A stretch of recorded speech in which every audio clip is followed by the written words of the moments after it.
Muito boa tarde, Brasil. O programa de hoje volta a falar do mundo político e, evidentemente, estamos de olho lá no Congresso Nacional, mais especificamente no Senado, né? Onde já ocorre a reunião que vai decidir o destino político, eu diria, da nação, não é o destino político de uma pessoa, né? É lógico e evidente que a presidente Dilma está sendo julgada, né? Pediram o impeachment dela, e aí vão se estabelecer lá pelos votos o que vai acontecer a partir de então. Ela sai, o Temer continua, o Temer volta para casa, né, volta para o Jaburu e fica lá como vice-presidente, ela reassume. Então é muito complicado. Nós estamos, inclusive, de link ligado com a TV Senado. Pede para o nosso amigo colocar um pouquinho agora, né, a imagem do TV Senado para mim, por favor, né? Para a gente ver o que está acontecendo nesse momento lá. Proclamo o resultado. 81 senadores votaram. Não houve nenhuma abstenção. Votaram sim 61 senadores. Votaram não 20 senadores. Vamos passar agora, peço à Secretaria-Geral que coloque novamente o quesito no painel eletrônico. Vamos votar agora exclusivamente o destaque assim enunciado, entre aspas, ficando em consequência inabilitada para o exercício de qualquer função pública pelo prazo de 8 anos. Vamos aos encaminhamentos, 2 contra e 2 a favor. Inicialmente, concedo a palavra à eminente senadora Cátia Abreu para encaminhar a votação contra a expressão destacada pelo prazo de até 5 minutos.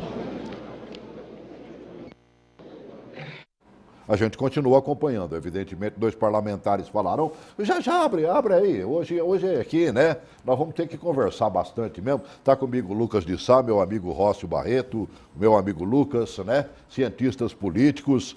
Essa primeira votação já estabeleceu 61 votos a favor do impeachment da presidente Dilma, é isso? Exatamente. Essa primeira votação, primeiramente, boa tarde, Celso, boa tarde, Rócio, boa tarde, amigo de casa. É um prazer estar aqui comentando em tempo real hoje os acontecimentos do Senado Federal. Bem, essa primeira votação do Senado Federal estabeleceu exatamente o processo de impeachment da presidente Dilma Rousseff. 61 votos a favor, consolida como retirada do cargo de presidente da República a então presidente Dilma Rousseff, que passa a ser denominada a partir de agora ex-presidente da República Dilma Rousseff. O que se vota no destaque agora é tão pura e simplesmente a suspensão dos direitos políticos e o direito de assumir qualquer cargo público da ex-presidente pelo prazo de 8 anos. Isso e essa votação que vai acontecer agora, daqui 10 minutos. Exatamente. Né, vão estabelecer se ela merece, se ela terá essa punição de 8 anos ou não. Se para além de perder o cargo, se ela tem 8 anos sem poder assumir qualquer tipo de função pública ou não. É isso que se votará agora. É isso que se votará. E pelo que eu ouvi alguns senadores falando, inclusive juristas que nós temos dentro do Senado Federal, porque nós temos alguns ali que têm profundo conhecimento jurídico, né? Disseram que nós estaríamos rasgando a Constituição brasileira caso ela não tenha essa condenação de 8 anos. Você acredita nisso, Rócio? Olha, Celso, boa tarde, Celso, boa tarde, Lucas, boa tarde a você de casa, que nos dá o prazer de nos ouvir nesse momento que eu acho muito importante.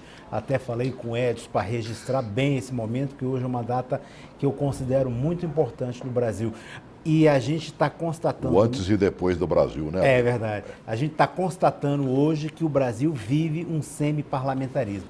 Mas agora, voltando à questão do destaque, foi levantada agora no início, foi pedido ao ministro Lewandowski que incluísse isso daí, porque alguns juristas, alguns parlamentares e alguns partidos acharam que ela não poderia sofrer a punição de 8 anos, porque isso é ligado à lei da ficha limpa. Então, há uma discussão, por isso que pediram uma votação exclusiva para esse destaque daí. E eu acredito que vai aprovar com que ela fique 8 anos afastada. Isso é o que a vai maioria acontecer. que votou a favor do impeachment votaria Pode ter também. certeza. Você acredita nisso? Olha, Celso, Parece que alguns que disseram que votariam contra o impeachment já tinham manifestado ser favoráveis à não punição de 8 anos. Eu né? acredito que alguns dos senadores que votaram favoráveis agora à deposição da presidente Dilma Rousseff votarão de forma contrária à punição de suspensão de 8 anos dos direitos políticos. Não se sabe ainda se em número suficiente para que essa punição seja suspensa. Vale lembrar que para aprovação também desta punição, agora vota-se o destaque, e o quórum para aprovação desse destaque é o mesmo quórum da aprovação da retirada da presidente Dilma Rousseff do Palácio. Então é necessário 54 votos. Houveram 61 votos, então você precisa de um decréscimo aí de 6 ou 7 votos para que essa punição seja extinta. Muito difícil a reversão Agora, desses 7 votos nesse momento. Essa votação de 61 pegou muita gente de surpresa, não pegou não? Porque a gente ouvia, não, vai acontecer, tem 54 votos, tem 55, já tem 52, né? A gente foi lendo, muito raramente eu ouvi falar em 60, 61 votos. A minha estimativa é que seria 58. Hoje, eu conversando com alguns colegas de trabalho, eu falei para eles que a minha posição seria 58. 58, 23, mais ou menos dessa forma, mas foi 58. A grande Daqui verdade a pouco é o a seguinte, gente vai o próprio saber PT, quem votou, que é o quem partido votou. da presidente, né, pelo qual ela se elegeu presidente da República, né, porque o partido dela nunca foi o PT, né, ela foi pedetista a vida inteira. E aí é o seguinte, o próprio partido sabia que ela não seria reconduzida ao governo. E a prova disso é que pediram esse destaque aí, tentando diminuir a pena sobre a presidente, né, a ex-presidente. Oi, Cícero, boa tarde. Celso, boa tarde para você, boa tarde aí para o Lucas e boa tarde aí para o Rossi. Certo. Ontem eu tentei ligar aí, rapaz, mas não consegui, viu, Celso? Ontem o negócio foi bravo, Cícero. O pessoal ligou adoidado mesmo, viu? Então, aí deixa eu falar, Celso, só o seguinte, eu gostaria de ter dito o seguinte, é que não sei se vai adiantar muito aí essa cassação da presidente, sendo que o movimento, vamos dizer, o movimento até 2018, né, vai ser o mesmo, com ela ou sem ela, né, a minha opinião, porque o que vai adiantar? Ele vai mexer em previdência, vai mexer não sei o quê, e eu estou pensando aqui que deve vir agora um pacotaço aí pior do que qualquer coisa. Né? Eu tenho essa impressão, não sei, eu gostaria de estar errado, né? Mas eu acho que não vai mudar muito não, viu, Celso? Eu acho que vai ficar tudo a mesma coisa, o Brasil vai continuar da mesma forma, Tá bem, o senador que está lá e o senador que, vamos dizer, o que estão e o que vão continuar, são as mesmas pessoas, todo mundo indiciado, todo mundo indicado, todo mundo participando aí de roubalheira, de qualquer coisa, né? Tá então, certo. eu acho que foi um circo, isso foi um circo para mim, apesar de que eu acho que foi até bom mesmo a gente não ter essa pessoa mais aí, porque o PT aprontou, né? Um partido que não deveria ser até extinto, esse partido. Eu não sei de que forma pode ser juridicamente, mas eu acho que vai continuar a mesma coisa, viu, Celso? Se brincar, pode piorar. Um abraço, Celso, Grande um abraço, abraço. Rossi, um abraço para o Lucas. Eu respeito muito a sua opinião, evidentemente, né? Mas eu, particularmente, vou dar minha opinião, certo? Quase sempre não dou minha opinião, não, né? Mas, pelo menos, eu acho que o presidente Temer, eu já estou agora colocando ele com efetivo, né? O presidente Temer, ele ouve mais. O que está acontecendo neste momento? Ele tem ouvido o tempo todo o ministro Meirelles. E nós sabemos que o Brasil hoje só tem uma coisa a fazer, a resolver sua questão financeira, a sua área econômica. Se Dilma tivesse ouvido o ministro no começo do segundo governo dela, né? Aquele cidadão que saiu lá do Bradesco ou foi indicado pelo cara do Bradesco, né?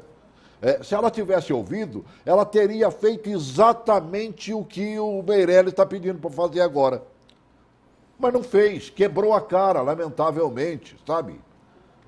Foi triste para ela. Hoje ela deve estar amargamente arrependida de não ter seguido os passos de quem conhece a máquina, de quem conhece o mundo da economia, e foi dar ouvidos àqueles que, lamentavelmente, ficam nos bastidores só perturbando quem está no cargo da presidência. E isso faz com que a expectativa do Cícero aí, que falou conosco agora há pouco, não seja tão distante assim da realidade, pelo menos no curto prazo.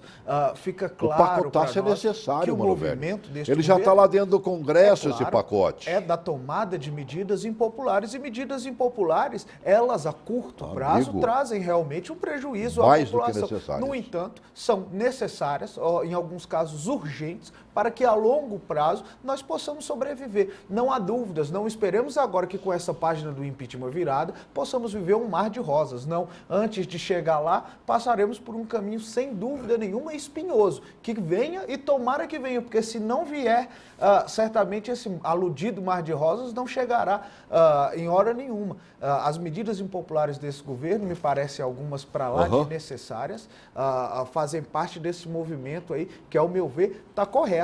Por isso não podemos ter essa expectativa de que a partir de agora nós possamos ter medidas boas à população. A grande verdade é o seguinte, o buraco cada vez está mais embaixo, né? Claro que sim. Nós fechamos o mês de julho, porque nós terminando agosto, mas o mês de julho foi fechado agora, né? Até que se faz a contabilidade. Mas o buraco foi enorme. Coloque essa matéria aí da TV Brasil, por favor. As contas do governo central, que reúne o Tesouro Nacional, a Previdência Social e o Banco Central, fecharam o mês de julho com o maior saldo negativo para o mês desde o início da apuração há 20 anos. O chamado déficit primário foi de 18 bilhões e meio de reais. No acumulado do ano, o resultado negativo chega a pouco mais de 51 bilhões. É verdade. Celso, você fez aí uma exposição da sua opinião no momento, de que o governo Temer precisa tomar medidas enérgicas e que a presidente Dilma ela não conversava.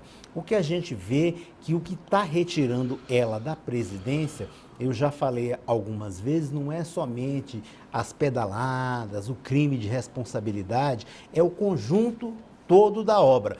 O fato dela não ter ouvido o economista dela, ouvido pessoas que poderiam melhorar a ajuda, ouvido os parlamentares. Muitos parlamentares gostariam de ter sido ouvidos por ela. A gente comentou aqui na segunda que ela sequer ouvia o ministro da Previdência, o Garibaldi. No entanto, a gente precisa dessa reformulação. O que afasta ela hoje é o conjunto todo, esse pacote todo de coisas que ela deixou de fazer. Deixou de ouvir as pessoas, deixou de se articular. O próprio Lula sugeriu o Meirelles para ser o ministro da Economia ou presidente do Banco Central. Ela não aceitou. O Lula e o ministro Jacques Wagner articularam isso, ela não aceitou. No entanto, você viu a palavra do senador Garibaldi? Sim. O que ele disse, Luquinha? Ele disse exatamente o seguinte: eu vou votar a favor do impeachment. Eu fui ministro da Previdência da Dilma. Sabe quantas vezes ela me chamou para conversar sobre o assunto mais sério? Você ouviu o locutor, né? O apresentador da TV Brasil falando. Onde é que você tem que pegar? É na Previdência, que o buraco é enorme e tudo mais. Né? Nunca chamou o seu ministro da Previdência sequer para conversar, mano, velho. É triste isso. Né? Lamentavelmente é um tipo de gestão. Quem não conversa com seus ministros vai fazer o quê? Pedir para ir embora para casa. Isso aí é como nós já dissemos em outras ocasiões aqui. Tudo isso faz parte desses dois fatores fundamentais que conduziram a ex-presidente Dilma Rousseff ao cenário de hoje. É a sua dificuldade em interlocução, tanto com o Congresso Nacional quanto seus subordinados, quanto a quem deveria lhe auxiliar, e a sua dificuldade em conduzir a economia. A presidente fracassou na interlocução com o meio político e a presidente fracassou na condução da economia. Essa é a maior lição deixada ao governo que chega agora e aos próximos governos. Não há governo que suporte fracassos retumbantes nessas duas áreas. E assim, essa é a receita desse final de governo petista, desse final de era de quase 4 mandatos, foram 3 e poucos, do Partido dos Trabalhadores, onde fracasso na política e fracasso na economia gera uma gama de fatores tais que acaba por levar à deposição do governo. Nós não podemos tirar alguns méritos, né? Quem viu o primeiro mandato do presidente Lula, né, e o início do segundo, né, imaginava um Brasil totalmente diferente. A gente estava tomando outro ritmo, né? A população brasileira já não estava tão pobre, né? Raspando, né, com as unhas para poder sobreviver. Já se tomava uma certa posição. Mas, lamentavelmente, a partir daquele momento em que o Lula falou, a marolinha chegou, né? Ele não levou a sério o que o mundo estava passando, fica muito complicado. Pede aí um pouquinho de imagem da TV Senado, para a gente ver se estão falando ainda ou se já estão votando o destaque apresentado, foi bancado pela bancada do PT lá. Coloque aí.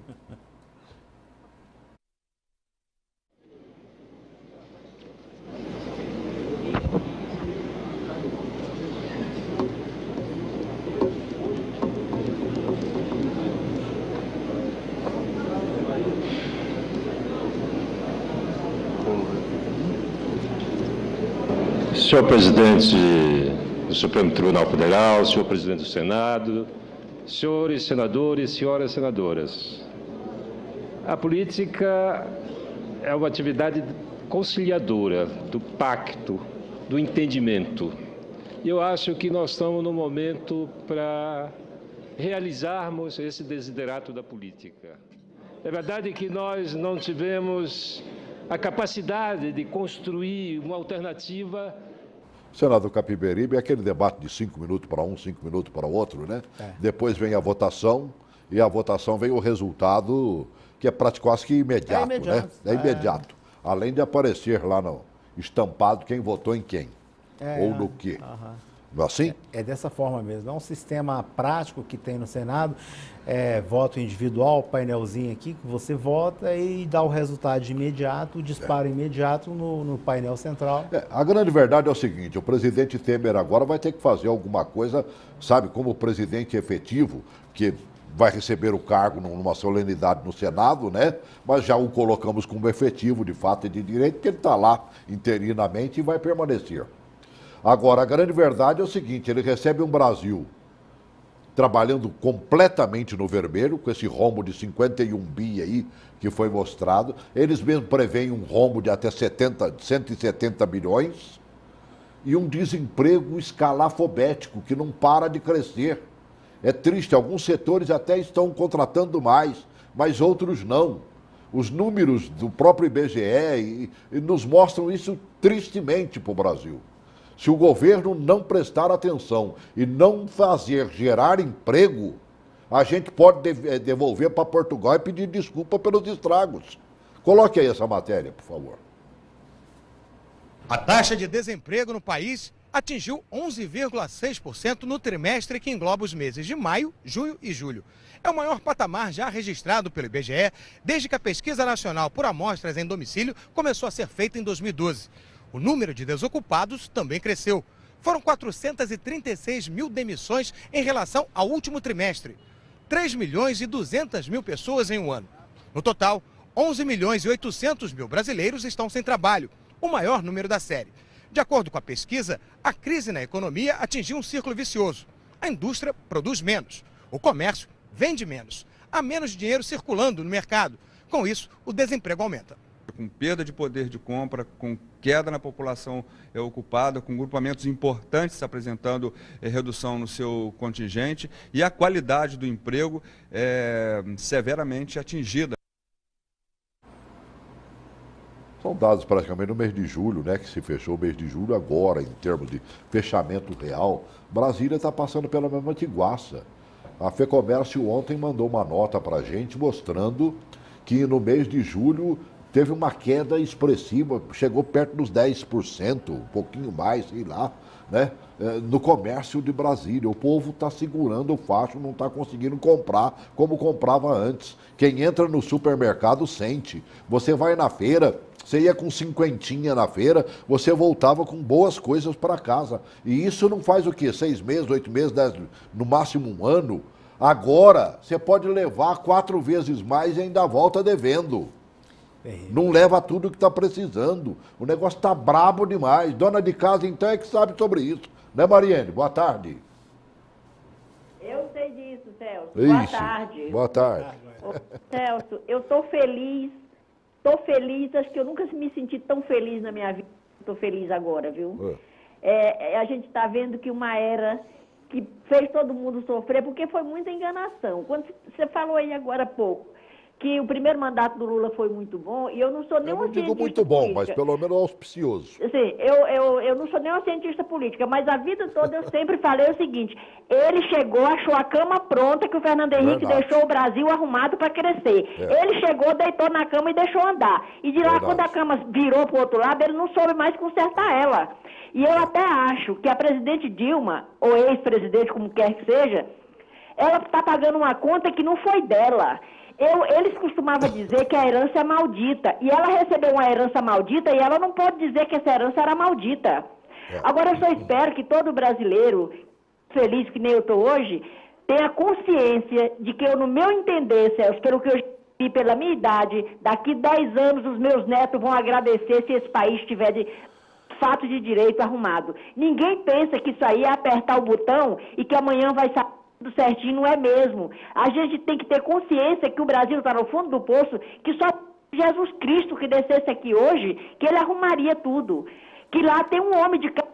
Se eles dizerem que o Temer não tem legalidade nenhuma para governar o país, eu não votei em nenhum deles. Mas se eles tiveram 54 milhões de votos, com certeza ele também teve. Claro. Até porque toda a vida eles foram nas costas do PMDB. Por que então que eles não tiraram não tiraram o PMDB fora e não foram sozinhos, com uma chapa pura? Então não adianta vir dizer que o Temer não tem nenhuma legalidade, não, porque eu, no meu entender, eu entendo que ele tem tanta legalidade como ela. Hoje eu não estou mais feliz, porque eu não aguento ir lá para o Palácio do Planalto para mim ver ela botar a trouxa na cabeça e ir embora, lá para onde ela nunca devia ter saído. Eu só tenho pena de 20 assessores que nós estamos pagando para ela, que hoje estão desempregados.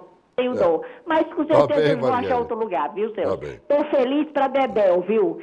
Feliz mesmo. Espero que esse país pegue um caminho. Ontem eu estive aqui, Celso, no shopping do... Eu não vi uma única pessoa sair com nada daquele shopping. Andei todas aquelas... andava com uma pessoa que está aqui conhecendo Brasília, mas eu não vi ninguém. A gente chegou na alimentação, os meninos vinham tudo atrás da gente. Você vai sentar onde? O que você vai querer? Eu não queria saber. Eu queria empurrar a gente numa mesa daquelas, porque está largada as moscas. Eu entrei ali no supermercado da mesma forma, sem ainda ver alguém entrar para comprar pão e mais nada. Então, eu estou feliz, espero que o Brasil hoje sinta o que eu estou sentindo, Celso. Se eu morresse hoje, eu estaria muito feliz de ver a desgraça desse povo que acabaram com a gente, que a vida inteira disseram que seriam diferentes e realmente foram, mas foram diferentes para pior. Outra coisa que me deixa feliz é saber que esses sem terra, sem não sei o que aí, agora vão ter que trabalhar como a gente para poder viver e não mamar nas costas da gente como eles vinham a vida inteira. Tá bem. Boa tarde. Boa tarde, grande abraço. Realmente o negócio tá feio, né? Ela citou aí o shopping do Gama, né? Que é um shopping gostosinho, bonitinho. Ele é pequeno, mas aconchegante, boas lojas, né? Boa área de alimentação. Se lá tá vazio, imagina o resto. Eu fui no banco ontem, fui no Bradesco ontem, aí como os caixas do lado de fora não estavam funcionando, né? Você foi lá, né? Eu tive que entrar e tudo mais, aí o moço me deu a ficha, né? Preferencial 001. Falei, olha, rapaz, mas cadê o povo daqui? Não tem ninguém, não. Isso já era beirando meio-dia, mano, velho, 11h30, né? Nem no banco não está tendo movimento mais. A gente, você falou aí da questão do desemprego no DF, recebeu uma nota aí de que chega na beira a 10% de desemprego. E olha que no Distrito Federal, para que a gente ali no caso não é nem desemprego, é deixando de vender mesmo. É faturamento. E no Distrito Federal, a gente tem uma sensação assim, nós somos o último a perceber uma crise econômica, uma crise financeira, porque no Distrito Federal, boa parte das pessoas vivem do serviço público. essas pessoas contratam empregadas, contratam serviços e consomem no supermercado, no shopping e nas lojas. Então, o Distrito Federal é a última unidade da federação a perceber essa crise e nós já estamos sentindo, como foi o relato aqui da Mariane que teve no Gama, no supermercado, e as pessoas percebem isso. Agora, você vê um estado, principalmente do Nordeste, um município onde a maioria das pessoas vivem da safra agrícola, sem chuva, sem condição, e toda essa crise, como está essas pessoas nesse momento? Rapaz, você percebe realmente, eu conversava com um gerente de supermercado outro dia, falei, amigo, você pega, olha a prateleira aqui, ó, vocês estão distribuindo o mesmo produto e enchendo a prateleira só na frente, eu vou tapando o buraco, mas você sabe por que isso está acontecendo? Nós estamos brigando com os fornecedores, com a indústria, para baixar o preço. Então, como eles não diminuem o preço, nós estamos trabalhando só com esses que estão aqui. Então, nós temos que, para não deixar a prateleira vazia, de boicote, né? Você estica. Então, estão tentando fazer o papel deles, porque sabe que quanto mais subir o preço, menos vão vender. Porque o nosso salário continua com os mesmos valores, né? E ninguém vai ser maluco, a não ser os funcionários do GDF, né, de pedir aumento nessa hora. Igual estão fazendo aí. Porque ninguém. A hora agora é de mandar embora e não de aumentar salário de quem vai permanecer. Muito pelo contrário. Está todo mundo por aqui. Diga, Lucas. A economia hoje vive um dia de expectativa, não só quanto ao resultado que se consumou logo mais em relação ao impeachment, como também ao pronunciamento que fará a nação o presidente Michel Temer, que deve, de acordo com o protocolo firmado anteriormente, tomar posse no Congresso Nacional por volta das 14 ou 15 horas ali da tarde. Né? Já passando ali, deve chegar por volta das 3 da tarde, das 15 horas, 16, quem sabe, tomar posse, entregar o país interinamente ao presidente da Câmara dos Deputados, Rodrigo Maia, porque deve viajar o presidente Michel Temer à reunião do G20 na China, mas antes disso deve gravar um pronunciamento à nação que deve ir à TV por volta das 8, 8h30 da noite. E é grande a expectativa em saber o que dirá o presidente Michel Temer, se já vai afirmar algumas medidas econômicas que pretende firmar nos próximos dias ou apenas dará sinais disso, né? Então a economia hoje vive um dia de expectativa e será importante amanhã conhecer os números sobre como se comportou, em especial o mercado financeiro, frente a essas notícias. Gostei da fala do Renan no Senado, né? Sim. Mas, muito antes dessa votação, um pouquinho antes, né, ele usou a palavra como direito, como presidente do Senado, Congresso. E ele disse claramente que ele estaria, juntamente com os companheiros senadores e senadoras, buscando fazer tudo possível para que a gente saia dessa tiguaça danada. Ele sabe, permanecesse a presidente Dilma ou permanecendo agora o presidente Temer, como já está decidido, tem que se tomar uma decisão, não tem outra saída. A única saída que alguns brasileiros estão buscando, sabe qual é? Né? Pega esse vídeo aqui, número 6, né? Esse é o 6º, número 6. Esse vídeo mostra 450 mil brasileiros querem ser vereadores nos seus respectivos municípios, nos mais de 5.500 municípios brasileiros, né? Quem é que não quer? É um empreguinho, né? Nos municípios pequenos, então, a Câmara se reúne, quando muito, uma vez por mês. E olha lá, coloque aí, por favor, essa matéria. Os vereadores é também conhecida como a Casa do Povo. Aqui são tomadas algumas decisões que têm impacto direto na nossa vida. Mas quais os limites dos vereadores e como a gente faz para cobrá-los? Para entender essas questões, nós vamos conversar com o professor Pedro Arruda. Ele é professor daqui da PUC de São Paulo. Primeiramente, professor, para a gente entender qual é a importância do vereador na tomada de decisões políticas na cidade. Bom, os vereadores têm um papel fundamental, né, de votar o principal tributo do município, que é o IPTU, que controlar os atos do Poder Executivo, fiscalizar a utilização dos recursos, também votar o plano orçamentário, né? O número de vereadores varia de acordo com o número de habitantes de cada cidade, conforme determina a Constituição. Cidades com até 15 mil habitantes têm 9 vereadores. O número de legisladores vai crescendo até chegar em cidades com mais de 8 milhões de pessoas, como São Paulo, que tem 55 vereadores. Neste ano, mais de 450 mil pessoas são candidatas ao cargo de vereador nas mais de 5.500 cidades do país. Mas como a gente faz para escolher um? Não esquecer as relações de parentesco ou de amizade pessoal e votar muito mais por ideologia já é um bom começo, levando-se em consideração o partido ao qual ele está afiliado. E depois de eleito, como faz para acompanhar o dia a dia desse vereador? Nem sempre as pessoas têm tempo para ir em sessões ou gabinetes. Você lembra em quem você votou de vereador na última eleição? Esqueci mesmo, não lembro meu vereador quem é. Nossa, que absurdo, hein? Se a população tivesse realmente condições de se organizar a partir das suas comunidades, dos bairros e discutir tudo isso, como acontece em muitos países, a situação poderia ser bastante diferente também. O duro disso tudo, eu sou de uma cidadezinha pequena, né? Então você conhece todo mundo, você sabe em quem está votando. Mas se você vota naquela pessoa confiável e não elege. Tem essa história aí de que você vai eleger quem chegou na frente da coligação, e aí a gente não sabe, está na hora, eu acho que principalmente nas pequenas cidades, de acabar com essa história, mano, velho. Você votou no João é para eleger o João, não é para eleger o Benedito. Não, Celso, mas eu acho que essa forma proporcional de eleição é a que dá a condição dos partidos pequenos, dos nanicos, conseguirem um espaço no parlamento.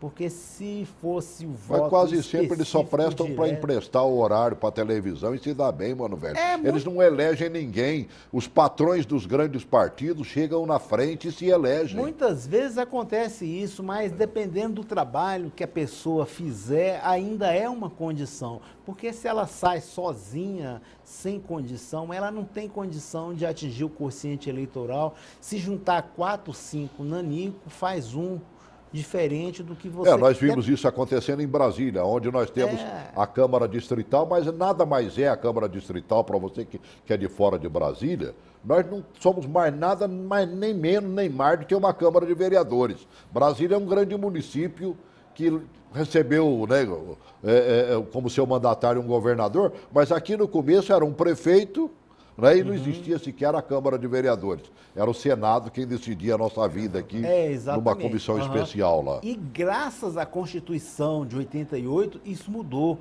Porque é para nós que foi publicado, acho que foi hoje ou foi ontem no Diário Oficial, a estatística do... Minutinho, Rossi. Bote aí a TV Senado, por favor, porque acho que já tem resultado lá.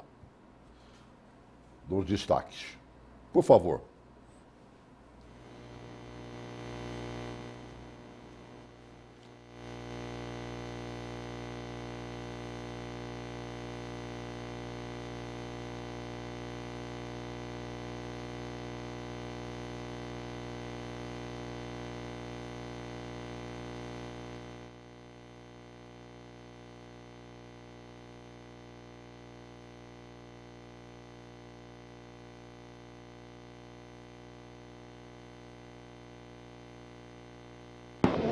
Já temos 81 votantes, podemos abrir a votação.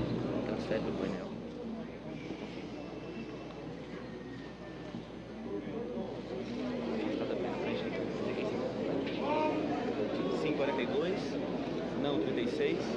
Não inabilitado. 3 abstenções. Quer dizer, não está inabilitado. Ela foi afastada a inabilitação. Não, sem inabilitação. Foi afastada a inabilitação. Agora aqui a sentença. Está encerrada a votação. Lerei a sentença. Queria dizer a vossas excelências que o presidente, após a formulação do destaque, preparou 2 modelos de sentença. A sentença é longa, incorpora o relatório, a parte da fundamentação compreende os argumentos da acusação e da defesa, lerei apenas a parte dispositiva.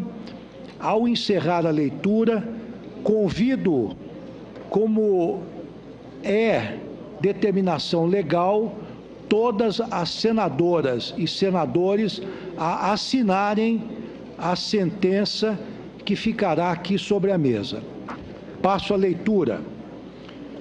O Senado Federal entendeu que a senhora Presidente da República, Dilma Vana Rousseff, cometeu os crimes de responsabilidade consistentes em contratar operações de crédito com instituição financeira controlada pela União, editar decretos de crédito suplementar sem autorização do Congresso Nacional, previstos no artigo 85, inciso 6º, e artigo 167, inciso 5º da Constituição Federal, bem como no artigo 10, itens 4, 6 e 7, e artigo 11, itens 2 e 3 da Lei 1079, de 10 de abril de 1950, por 61 votos, havendo sido registrados 20 votos contrários e nenhuma abstenção, ficando assim a acusada condenada à perda do cargo de presidente da República Federativa do Brasil. Em votação subsequente, o Senado Federal decidiu afastar a pena de inabilitação para o exercício de cargo público, em virtude de não se ter obtido nesta votação 2/3 dos votos constitucionalmente previstos, tendo-se verificado 42 votos favoráveis à aplicação da pena, 36 contrários e 3 abstenções. Esta sentença, lavrada nos autos do processo, constará de resolução do Senado Federal, será assinada a sentença por mim e pelos senhores senadores que funcionaram como juízes, transcrita na ata da sessão e, dentro desta, publicada no Diário Oficial da União, no Diário do Congresso Nacional, segundo o artigo 35 da Lei 1079 e no Diário do Senado Federal. Tal decisão encerra formalmente o processo de impeachment instaurado contra a Presidente da República no Senado Federal no dia 12 de maio de 2016. Façam-se as comunicações ao excelentíssimo senhor Presidente da República em exercício, aos excelentíssimos senhores presidentes da Câmara dos Deputados. Tá bem. Bom, agora há uma solução. Eu só não entendi bem como é que fica essa segunda votação, né? Porque ele fala, por exemplo, afastamento de cargos públicos. Exatamente. Se debateu antes que a questão da ficha limpa diria que ela perderia os direitos políticos. Ela tem os seus direitos políticos ainda? Olha, ainda, exatamente, são duas leis diferentes. O que diz a lei da ficha limpa? Diz que todo e qualquer cidadão condenado em segunda instância por órgão colegiado, que pode se dar a interpretação de que é o que é hoje o Senado, se vestiu ao papel de órgão judicial colegiado. Todo cidadão condenado a órgão colegiado ficará inelegível pelo prazo de 8 anos a partir do final 8 anos e, em caso de exercício de mandato, 8 anos após o final do prazo que seria o seu mandato. O que diz a lei de impeachment? Distante a Constituição ainda. A lei do impeachment dizia que se votaria separadamente a perda dos direitos políticos e aí totais e o afastamento do cargo. A Constituição diz que uma vez a presidente afastada pelo Senado Federal, ela perderá não só os seus direitos políticos, mas o direito de exercer qualquer função pública pelo prazo de 8 anos. Foi isso que se votou separado. Ou seja, a presidente não fica proibida de exercer qualquer função pública pelo prazo de 8 anos. Essa pena foi afastada pelo Senado Federal. No entanto, o enquadramento ou não da presidente na ficha limpa, que diz respeito tão somente à elegibilidade para cargos políticos, este sim ainda será decidido certamente, oportunamente, por órgão do Judiciário. Na própria TV Senado é que você está lendo isso, Edson? De que ela não terá os direitos políticos também cassados. Estão dizendo lá. Mas ainda não há. Mas não pode diferentemente isso, né? do que o Lucas falou, há uma interpretação dúbia do momento. Porque o PT pediu que se votasse em destaque essa espécie de punição para a presidente Dilma com o impeachment, porque a lei do impeachment é anterior à lei da ficha limpa. Pediu que se votasse em separado. Há uma interpretação dúbia que vai com certeza haver vai ação, chegar ao Supremo. Vai chegar ao e Supremo. Aí o Lewandowski, que não deu a sua opinião ali. Exatamente. Né, Ele foi até muito porque elegante. não estava lá para isso. Exatamente. Ele foi muito vai elegante. ter que manifestar juntamente com os demais ministros. Exatamente. Ele vai querer votar. Com certeza o PT vai entrar com recurso no STF. Na minha opinião, não vai adiantar muita coisa, porém vai... Também na questão do impeachment da presidente. Do impeachment e também na questão de qualquer outro tipo de punição pós-impeachment. A grande verdade é o seguinte, eu acho que é fato inconteste de que ela perdeu os seus direitos de permanecer na presidência da República. Claro. Esse foi sacramentado hoje. Está sacramentado. Com uma votação dessa, então, pelo amor de Deus, né? 61-20 é coisa por demais. E ela mesmo já anunciou durante a sua fala no Senado na segunda-feira, de que essa votação, se sacramentada como foi o afastamento dela da presidência da República, indicaria exatamente o sepultamento da sua vida política. E não há dúvidas de que será assim, né? A presidente não tem um patrimônio político próprio, não tem sequer um colégio eleitoral regional em que ela seja forte, tampouco em Minas Gerais, onde ela nasceu, tampouco no Rio Grande do Sul, onde construiu sua vida.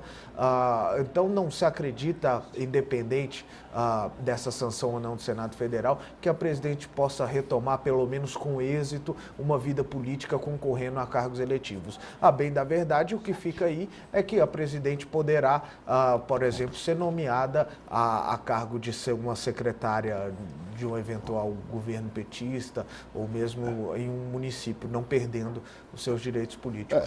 Praticamente todos os senadores que falaram lá disseram que nós estaríamos num novo tempo, quer dizer, um tempo histórico, e sobretudo, e realmente é um momento histórico para o Brasil.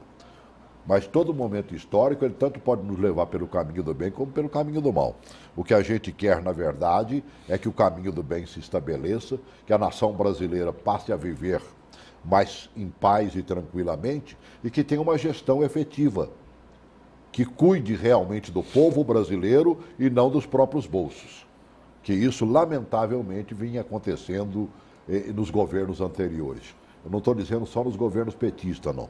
Lá atrás também se roubou bastante. Celso, a gente tira daí, você falou da questão do fato histórico que a gente vai ficar marcado pela história. A gente percebe que, para a nossa democracia, isso há uma fragilidade imensa.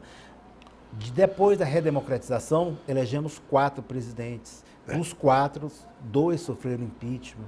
Verdade. Então, é 50%. É muito complicado, muito alto, né? É muito complicado. A gente tem que procurar um sistema partidário, um sistema eleitoral com que a gente tenha mais firmeza e que estabeleça a democracia com mais força. Eu não vejo mudança no Brasil, a não ser que nós mudemos a nós próprios. Nós temos nas mãos agora um momento mais expressivo do Brasil. Depois disso que aconteceu no Senado, nós vamos viver um momento político para a eleição dos nossos prefeitos. 5.570 municípios, como foram mostrados ali, vão ter que decidir suas vidas. Está na hora da gente realmente escolher bem, porque é lá no município que nós fazemos a diferença.